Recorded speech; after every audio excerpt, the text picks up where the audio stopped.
is Pittsburgh Cable News Channel.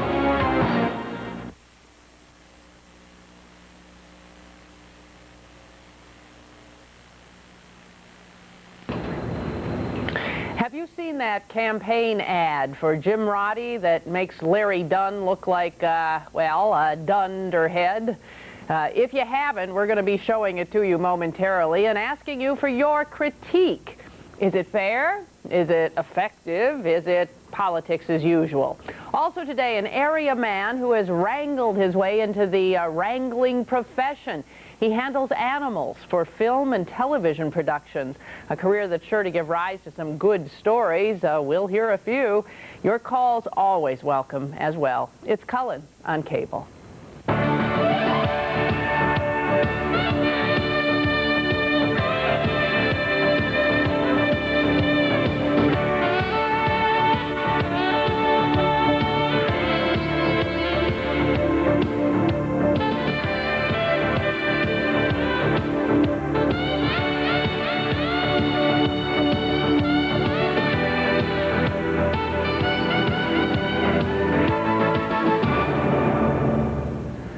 Hello there. Good morning to you. Good afternoon. Whatever the case may be, one never knows when this show pops up on the air. Just before I came out here, I was busily at work at my desk, checking the Associated Press wire, doing this or doing that, and finding I was having trouble keeping my eyes open. You know how sometimes you're just tired. You're productive, you're capable, you can do it, but, you know, if nobody's around, well, Anyway, I bring this up because Larry Dunn, and anybody who's listened to me with even a modicum of regularity would know that Larry Dunn's politics and mine absolutely do not go together at all. I have rarely said anything positive about Larry Dunn on a political level. I have said on a personal level that I know him, and I find him a very, very nice human being.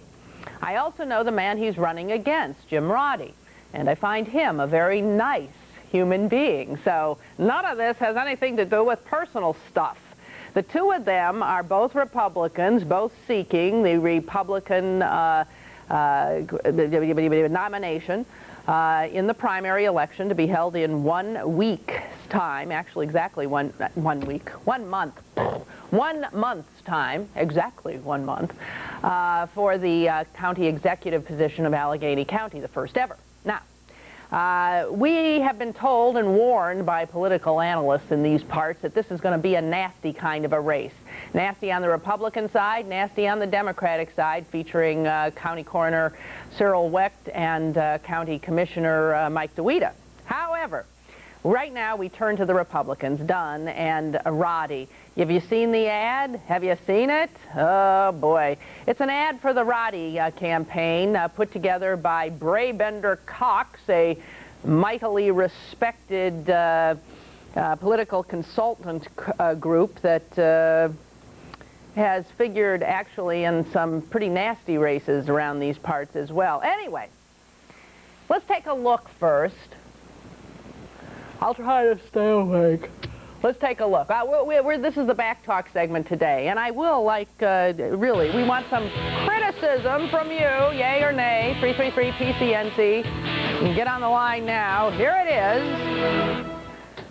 Hello. There are two Republican candidates for county executive, Jim Roddy and Larry Dunn. Okay, wait a minute. Let's back that baby up a little bit. Right off the bat. Okay, so clearly what they would tell you at Brabender Cox is they're contrasting the two candidates. On your left, you will see Mr. Roddy, who's paying for this ad. He looks decisive, alive. To your right, you see Larry Dunn, his opponent, who looks stupid. Like that, okay? Okay, let's keep going here. Roddy and Larry Dunn. Jim Roddy's been a respected small businessman who has a plan to revitalize our economy and lower our taxes. Larry Dunn has been a county commissioner for 10 years, during which we've lost jobs and become one of the highest taxed counties in the country. All right. Okay, I think this comes up again, sorry. You get Jim the Roddy idea. has the vision and energy we need to lead Allegheny See, he's County alive into the next and century. well.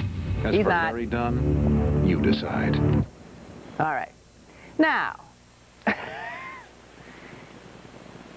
have to tell you, my first reaction when I saw this was, oh, come on, that's dirty pool. Of course, that's politics, huh? Oh, wait, there's an earthquake happening now, too. Stop, stop. All right, well, the heck with it. Anyway, jeez. Larry doesn't look too good there, does he? Now, let me tell you how you do something like that.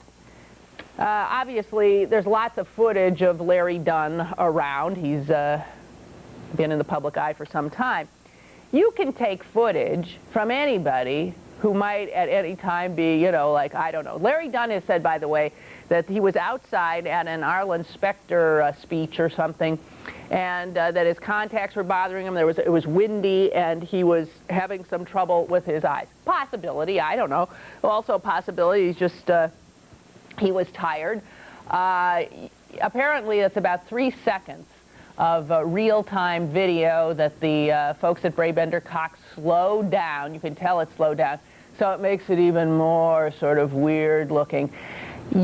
Now that we all have video cameras and you can, you know, stop at a frame, you can see that we're all capable of being made to look like fools, like idiots. You know, your one eye half shut, the other one open. We who are normally, you know, our faces are moving constantly, when frozen like that, can look silly. As a voter, what's your reaction to that kind of a campaign spot? Is it fair? Does it give you the information you want? Does it give you information you need? I have to tell you that the head of Larry Dunn's campaign has called it the dirtiest piece of political pornography I've seen in 35 years in this business. Well, that's a good little soundbite. I'll give Dennis Casey that. I don't know if it's not a bit of overstatement, but I do think, personally, that it's nasty, that it's unnecessary, and that in fact, while obviously making Larry Dunn look foolish, I think it makes Jim Roddy, well, it besmirches him as well, because he is the leveler not the leveler, what am I saying? Why can't I talk today? Excuse me. Excuse me. See, I told you I was falling asleep out there, and I'm not 100%. I don't think this is helpful to Jim Roddy. Jim Roddy is a gentleman, by all accounts, but I can tell. Jim Roddy is an intelligent, articulate man. What does Jim Roddy need to resort to that kind of schoolboy tactic? Brabender Cox, apparently this crowd knows what they're doing. They're spoken of in hushed and reverential tones by all of those in the political biz. Much of what I've seen from Brabender Cox, I think, is the kind of swill and filth that has polluted our political discourse. So I don't stand in admiration of them. And I think this is another case in point. I'm not squawking because I'm favoring either Jim Roddy here or Larry Dunn. I'm squawking as a citizen of this country, as a voter who's fed up to here. And Jim Roddy's got the gall to say, after people have protested some about that spot, quote, I would call on Mr. Dunn to concentrate on the issues from here on out, and we'll do the same.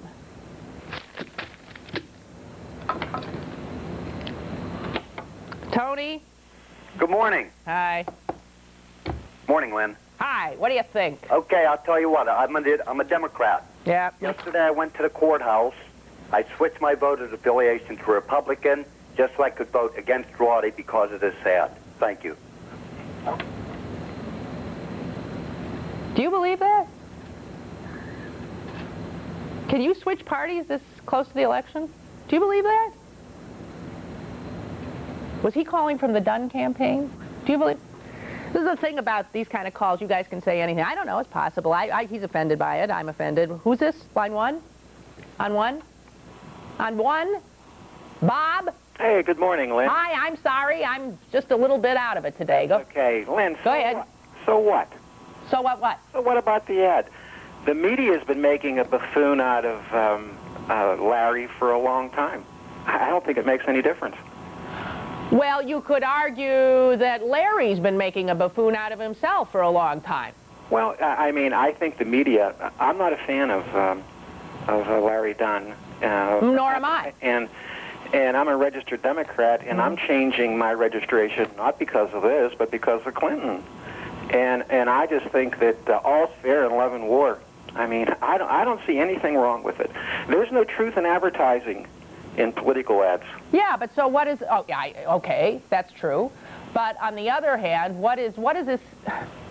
What? So it's win at all costs. It's ridicule the other guy rather than stand up for what you believe and be civil. I mean, I am sick of this stuff. It's childish. Well, I don't know, Lynn. I just don't think it makes any difference. I don't even think it's worth worrying about. That's politics. I kind of like it. Why? I love these politics at each other's throats. You do? Politics. Sure, I do. Because it's like a what? It's a spectator sport for you? I think it's the American way. I think there's a bunch of checks and balances, and I just love to see both Democrats and Republicans fight. Thanks, Lynn. I enjoy your show, by the way. Thank you. Bye. Bye. I enjoy you guys calling. You think that's quintessentially American? Let's turn in our passports. Oh, man, that doesn't say much good about us, does it? Well, okay. So far, I'm not finding a lot of allies here. I think it's outrageous. I'm sick of it. Up to here. Back with more of your calls in just a minute. Cullen on Cable is sponsored in part by McCardle Surgical. Access your world.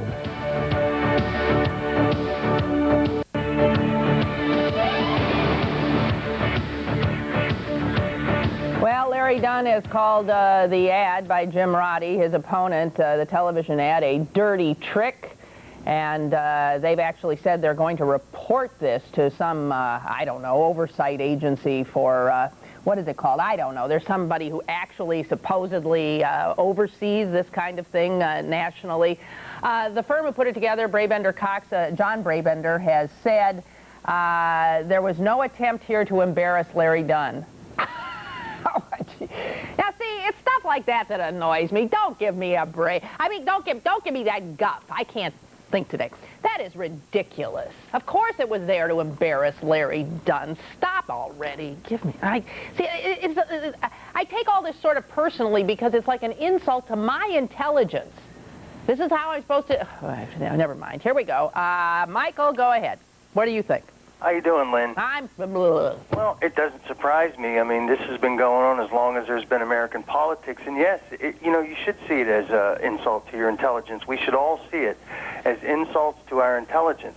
But the problem is, and I heard your show yesterday, and I've watched your show a lot. What I've noticed is you can take the simplest of issues and you can just totally convolute it so that before people ever really get an answer to a simple issue, the questions have become so complex that after a while nobody cares what the answer is. I'm just going to go in here, I'm going to pull this slot because a bad vote is better than no vote at all. And our politicians today count on you to feel that way so that when these kind of crazy ads come on that do nothing more than rip into another politician, I mean, it's the nature of politics, you don't go in and question it. You just take it all with a grain of salt.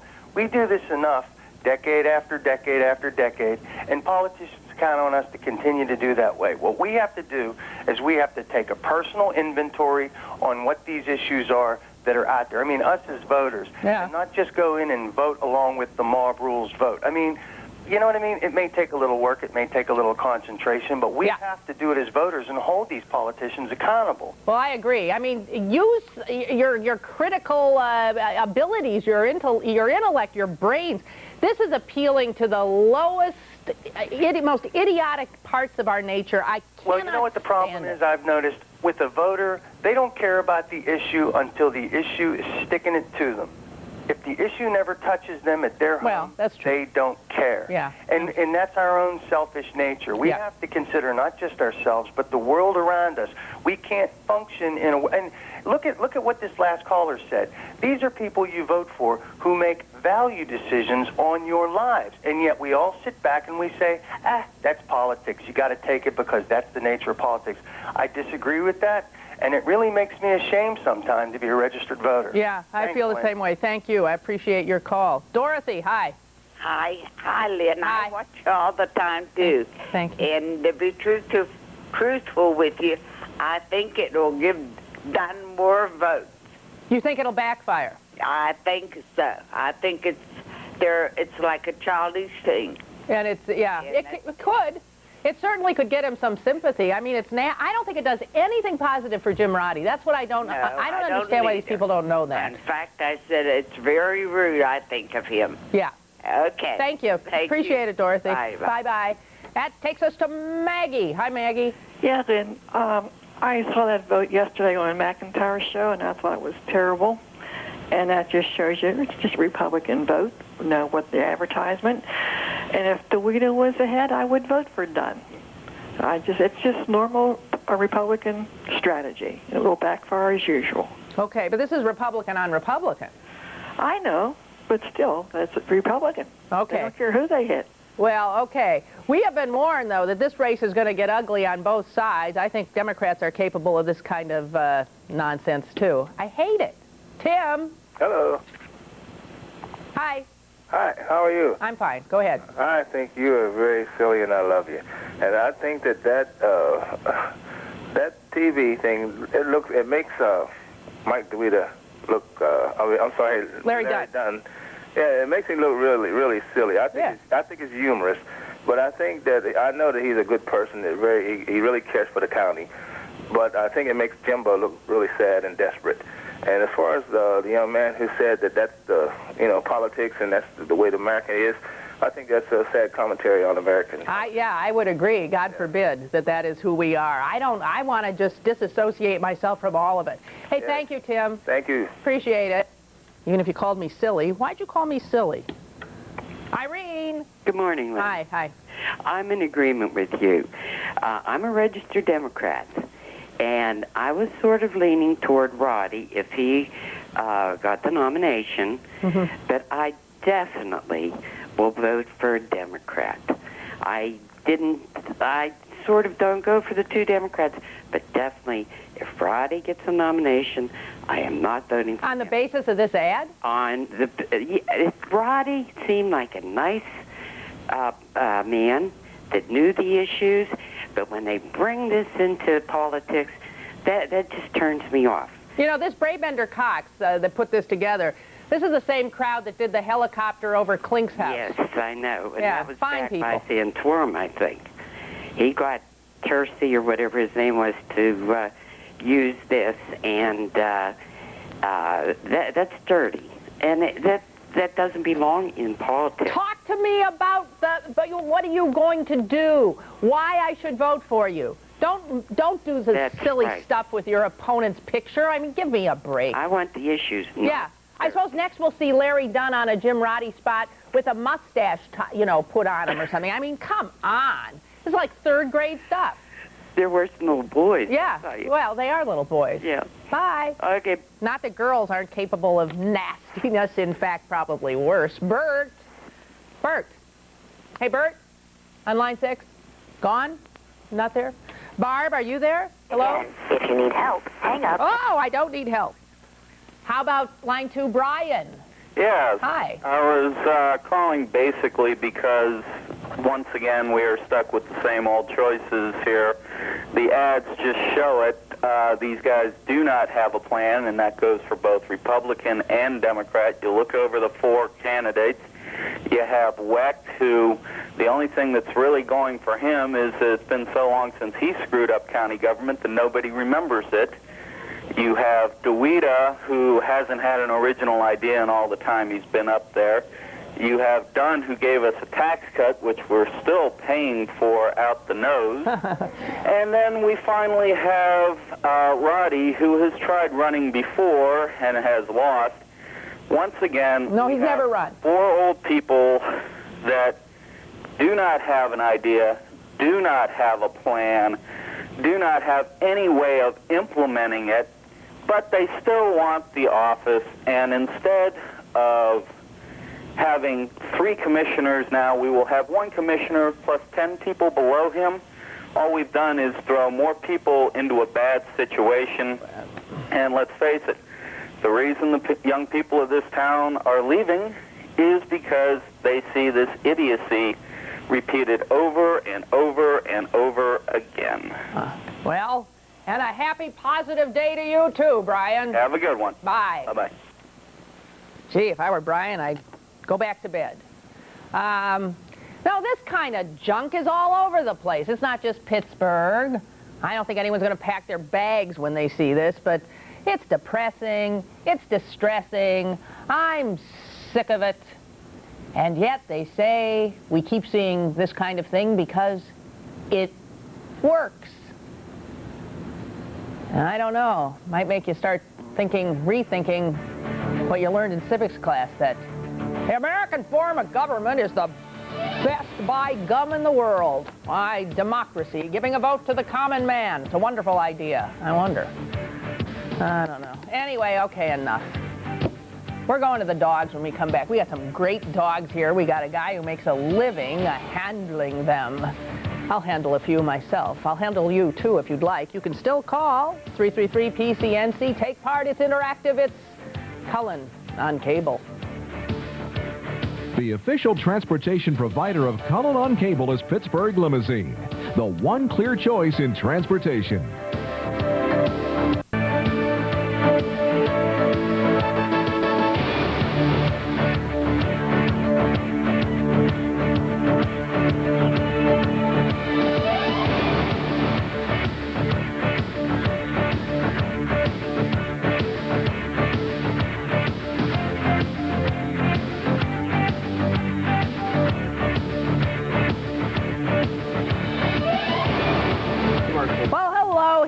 And I'll tell you, I'm about to have a good time, I know. The reason they're sort of tight on me is I've got guests. I've got guests on the desk. I've never had guests on the desk before. Hi, you guys. I have guests everywhere. First of all, the one who I recognize as a member of my own species is Tom Wilson.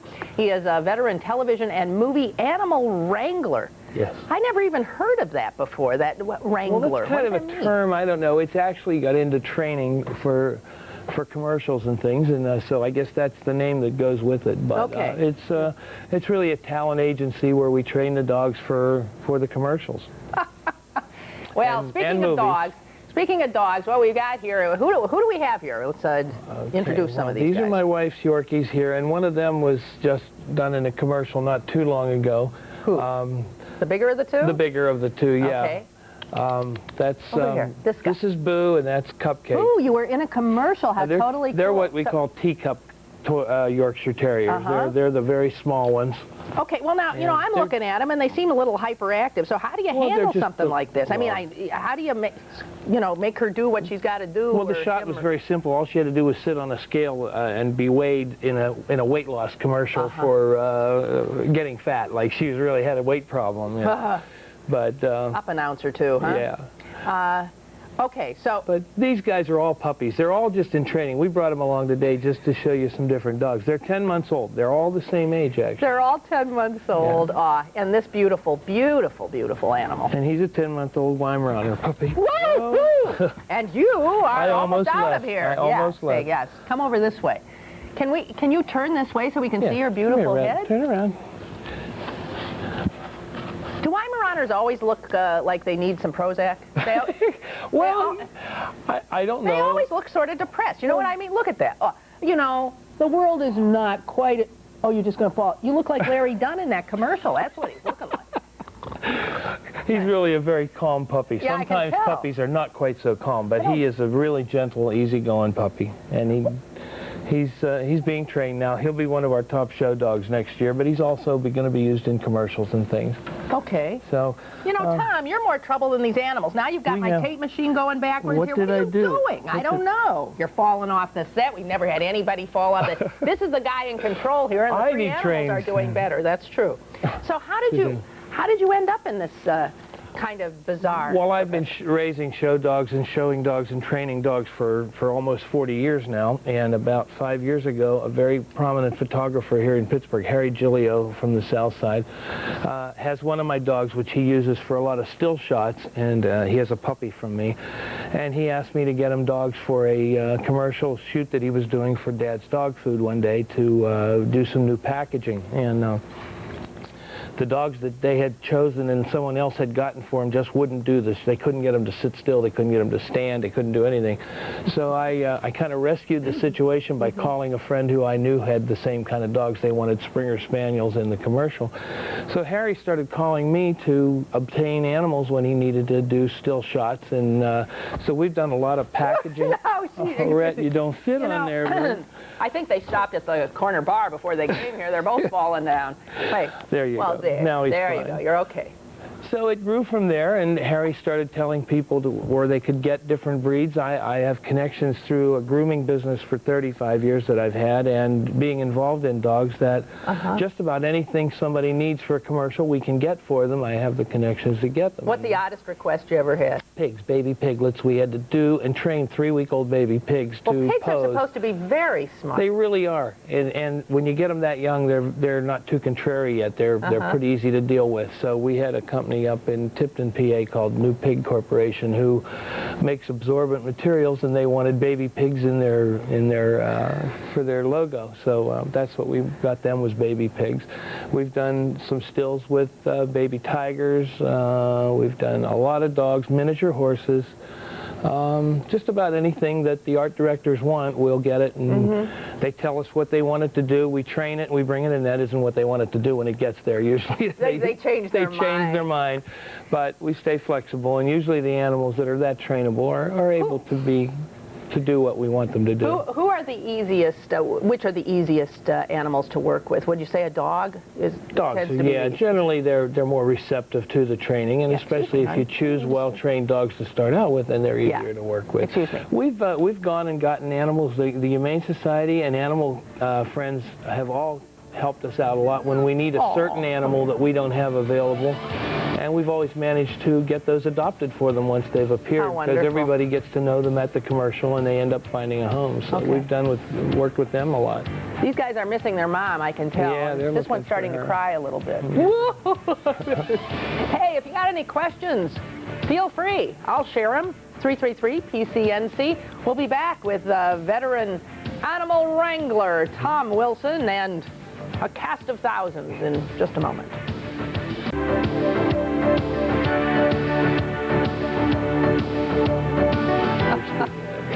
Well, I'm having fun, are you? What is it about animals? You just love them.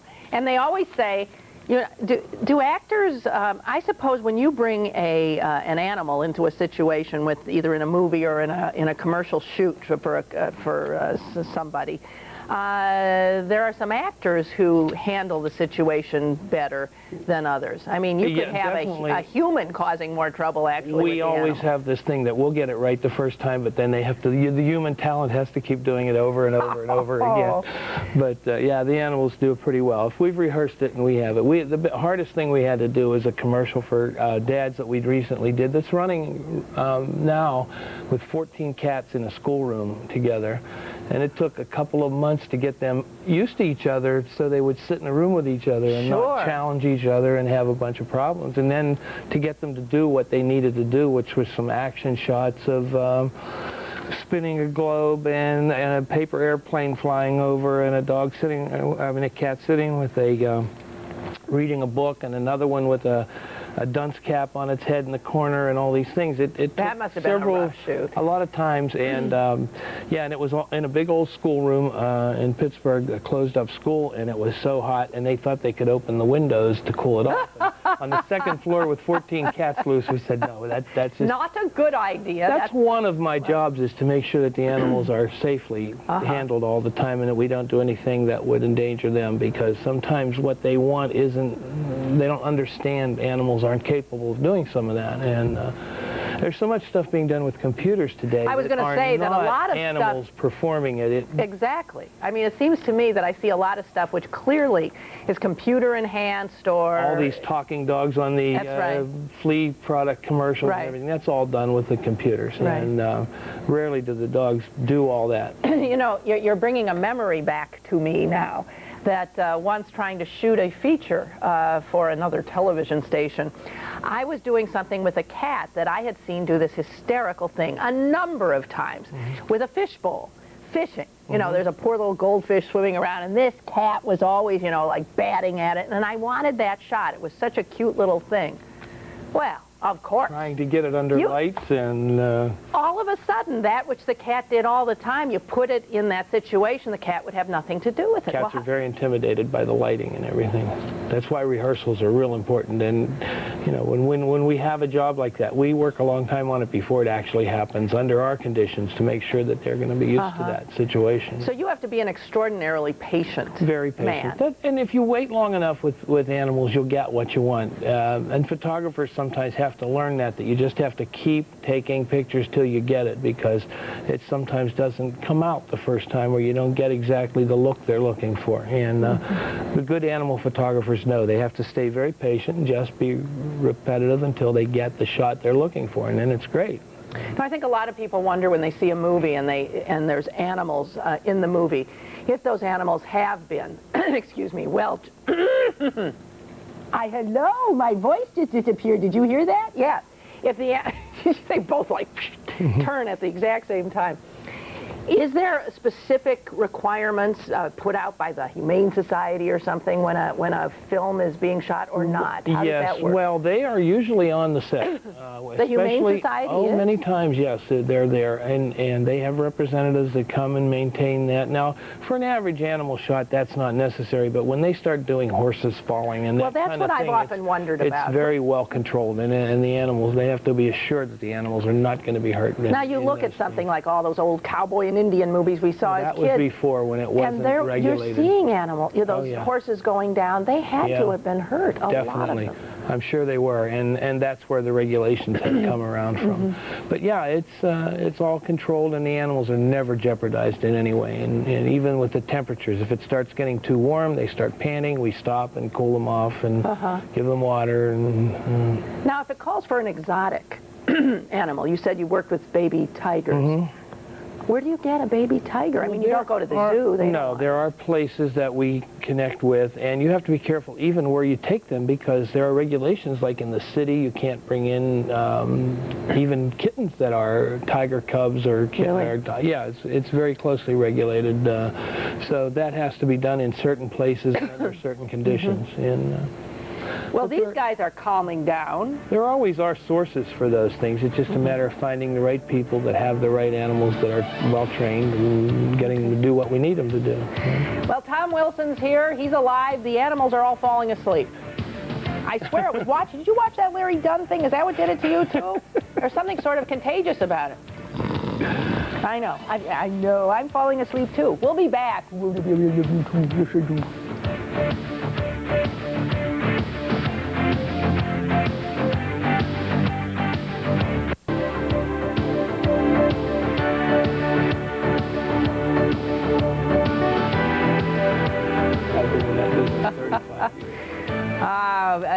Started as a dog groomer, he did, or an animal groomer. Yeah, that's right, dogs mostly. Tom Wilson, now veteran animal wrangler. Stay right. You still groom some, though. Oh, yeah. We still have a very active shop, yeah. Well, I have been told, believe it or not, you know, the old thing, sex sells. I mean, they use sex to sell anything these days. That's right. Apparently, Madison Avenue and advertisers are now thinking dogs. Animals will grab their attention grabbers. People just automatically tune into something that has animals on it, and it's being used more and more in commercials, as you see almost. Well, you know, that like that Taco Bell dog. I mean, that. And when that happens, do you start seeing a lot more people saying, "I want a Chihuahua"? That breed had a tremendous increase in popularity this year, just based on that one commercial. And also another breed that's had a tremendous increase is the Jack Russell Terrier with the Fraser show with Eddie. people see these totally trained dogs and they think that they're all going to be that way, and they don't understand the work that's gone into those animals. So that can be a problem. I know with the Dalmatian movie, it's a major problem with the Dalmatians, and it's going to come back to haunt them a little bit because now they're going to do 102 Dalmatians, so there's going to be a repeat of that, or a sequel, I guess it would be. Don't you think they should almost put tack a little thing on the end of the movie telling people about Dalmatians and don't run out and get one? These can be very difficult animals. Yeah. They're not good kid dogs. They're not at all. What happens is when any breed like that gets popular and explodes, you start getting people breeding them who don't know what they're doing, who start supplying the market just because it's there, and then the quality just deteriorates tremendously. Even in our own breed with Weimaraners, and I speak with this because I've been with them 40 years, but Bill Wegman from New York has done all this stuff with the dogs, and it's like the Weimaraner people are getting to where enough is enough, Bill. So let's stop dressing up the dogs and, you know, in Sesame Street, and they get popular, and then what happens is people end up going to the wrong sources for them, thinking they're going to get that kind of a dog, and they end up with one that isn't. Well, what about Weimaraners? I mean, are they always this laid back? Well, he's a very gentle puppy, and he was out running since 6 o'clock this morning, so we ran a lot this morning so we could wear him down a little bit so he wouldn't be too fired up here. Well, you did it. He's just a little too laid back this morning, but he's just a gentle dog, and that's his nature. They're not all hyper and like some people think they are. They see the worst example. She's going to cut off your machine. No, that's okay. You want to answer the phone? All you have to do is put your little paw. Although you even if you jumped on it, I don't think any you could well-bred dog that comes from a committed breeder that is breeding. But how does somebody know it's a committed breeder? How do you know when you're getting that? Unfortunately, the way it is today, AKC calls everybody a breeder that breeds a litter of puppies. Whoever owns the dog, the mother of the litter, the owner of record is called a breeder. And there's no distinction in that at all about who is good breeders and who aren't. You have to do your homework. You've got to go and look at their breeding stock, see where they're coming from, look at their history, look at what they've produced, and get some names of people that have gotten dogs from them. Unfortunately, that puts a hardship on new breeders starting out, but that's just something you have to live with, because if you're going to get a dog, it's like a 14-year, 15-year commitment, and if you don't get one that's bred properly, you're going to have problems. And so that can be a long 15 years or a very short 15 years, depending on where your dog comes from. And would you, what is the caution if you're going to a shelter? You want to just give a homeless animal a home. What then? Well, you look for a dog who comes up and greets you. I think you don't want a dog that hangs in the back corner and is cautious, although those can turn out to be okay. Depends on how much work you want to do. Many times you're seeing dogs that are completely confused in the shelter that just got there not by their own means, and so you're not seeing the true dog. We say it takes 3 weeks in a home for a dog to really show you who he is, any dog that's relocated, and you've got to give them at least that long. Unfortunately, a lot of homeless dogs that are out there now are dogs that aren't breeds that people are very adaptable, like a lot of the pit bulls and things like that aren't going to adapt well, and it's too bad, but it's a sad situation, and I don't know what to do about it, but there are a lot of them that get into the shelters that are never going to get homes because they're not adaptable. Now, a lot of movies, shooting in Pittsburgh, have you been active in any of that? I have done, this was my first movie. I've done a lot of commercials. I've done commercials for most of the major companies here that have done commercials in Pittsburgh. The movie that we just did was the one that's being filmed right now in Pittsburgh, Wonder Boys. We had 3 dogs in that. But my wife had done movies previously, some very famous movies like The Blood-Sucking Pharaohs in Pittsburgh. I'm sure everyone remembers that nomination. Favorites, The Blood-Sucking Pharaohs? And Two Evil Eyes, which appears even every now and then on HBO when they don't have anything else to show. And we actually have 2 copies of those movies. She, at one time, had several snakes, and the snakes got work. She got work through the snakes, I should say. They got her jobs, and she was in those movies. So when a big production like Wonder Boys comes to town, they will often use a local Wrangler. Well, for the shots they needed, they just didn't justify bringing dogs from California to do those shots. It was very simple to get animals to do that, and so we were fortunate that they called us and hired us to do that, and we love the work. It's really great fun. Okay. Inspector Gadget didn't have any? No, there were no dogs in that. No, I guess they're working on bringing Superman here now. That's going to be the next hopefully Figgy, although that one seems here. to not be getting off the ground, which seems a little odd for know, Superman, but right. I know it. Well, maybe there have been too many. I don't know how many Supermen seems can to be you in have? trouble. Well, Tom Wilson, a veteran animal guy, and now being called upon by the Hollywood crowd and commercial crowd shooting things here in Pittsburgh to supply animals of all kinds. If you have any questions, feel free. 333-PCNC. We'll be back.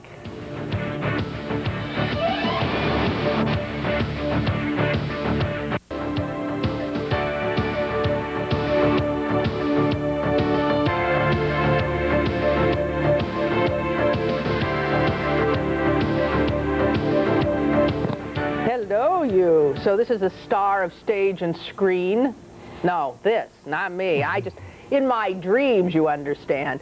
Tom Wilson is a veteran TV and movie animal wrangler. These are some of the animals that have gotten work, right? How do they get paid, by the way? I mean, I pay them out of the charge. We have a flat charge per day for the performing and for training and grooming and everything, and the animals get a cut of that. And but most owners go, use my dog. I don't care. I don't want pay. Just put it in the commercial. Now, how do you know where the dogs are? I mean, the city might be full of marvelous dogs and cats that would be perfect, but you don't know. We're always scouting for new talent. In fact, we're getting ready to run an ad because we're going to take some new pictures and do a new catalog because we're always getting calls for different things. And we recently discovered a Labrador Retriever who runs out to the ice cream truck with the money in his mouth, and they give him the ice cream, and he brings it back to the house. And people are always coming up. They know what we do now, and they always come up and tell us when they have a dog or a cat that does unusual things. So so if somebody's got an animal that they think they need to get in touch with you. We definitely want to know about them, and we want to have them in our catalog because when the art directors call for something, we take them the catalog and say, here's what we have available, what appeals to you, what look are you looking for, or what do you want, and then we can go from there and tell them whether this dog is just a still pose dog or whether it's one that can be trained to do something, and so they work out of our catalog all the time. So okay, how does somebody get in touch with you, Tom? That would be through my the grooming business, which is where we operate out of, and that is Royal Dutch Dog Grooming in North Huntington, Pennsylvania. Okay. And that number is 724-864-9111. It's for those emergency grooms. 9111 is our number. Okay. So. It could be the future. I mean, the beginning of an incredible future for your animal. Al, hi. You have a question? Yes. I was like, first of all, I have the German Shorthair Pointer, which I don't think the Weimammers or the German Shorthairs look like they're depressed. I think they look very noble. And second of all, I was wondering if you think there's any easier dogs to train, if there's like a more superior or intelligent dog, and if you favor any training methods. A more spirited, I'm not sure of the question. Is a more intelligent dog, is there an easier dog to train compared to a lab or a beagle, or what is your favorite dog to work with? Well, my favorite dogs are well-bred dogs. If they're well-bred from good intelligent stock, any breed of dog can be trained. When you run into dogs that are very hard to train, it's usually that they're unselectively bred, and they're bred from dogs that were hard to train in the first place. So if you stick with breeders that have high-quality dogs that are and see them and see that they're well trained, the parents will tell you everything about them. And if you see that kind of a dog, you can know that your dog's going to be very trainable too. What kind of training methods do you use? Is there? We use standard obedience. I learned to train dogs with what we call the Grand Dame of Obedience here in Pittsburgh, Gert Sullivan. Gert has been training dogs in Pittsburgh. Her and her husband trained 40 years ago. I started with them. Gert is a no-nonsense trainer. She doesn't do all the fancy stuff that people create to try to be different. She does. She just gets down to basics, and she teaches you how to train your dog. And if you want to train your dog, that's the place to go. Now, I've often heard that dog training is not so much about training the animal as it is about training the owner. Every class, and I run obedience myself, and every class that we start, I tell the class, every dog here is trainable. Every owner probably isn't. So, you know. It is true, isn't it? It is true. Yeah. Some people just don't get it, that the dog wants to be trained, that they don't want to be in charge of their life. They'll take it if they have to, but the dog doesn't choose to be the leader of the pack. So a lot of owners who just think, oh, I don't want to say no, or I don't want to discipline him there, or this or that, they actually, they think that's being like mean or something, when in fact, dogs in their own society have to comply with rules. There are rules, there's a hierarchy, and they have to follow it. And they don't have a problem with it like people do. They are glad to know where their place is and be there. People get a puppy, they think they have to spoil it because it left the pack, it left its mother, it left all these things, and pretty soon they've got a dog running their life. And it's not necessary. The dog doesn't want that responsibility, really. All right, so train those dogs. They're expecting it. You guys were wonderful. I really appreciate your presence. Tom, you weren't half bad yourself. Thank you very much. And you, get a good night's sleep. Oh, yeah, honest. He must be overworking him or something. I don't know. God, he's out cold. I'm close behind him. We'll be back.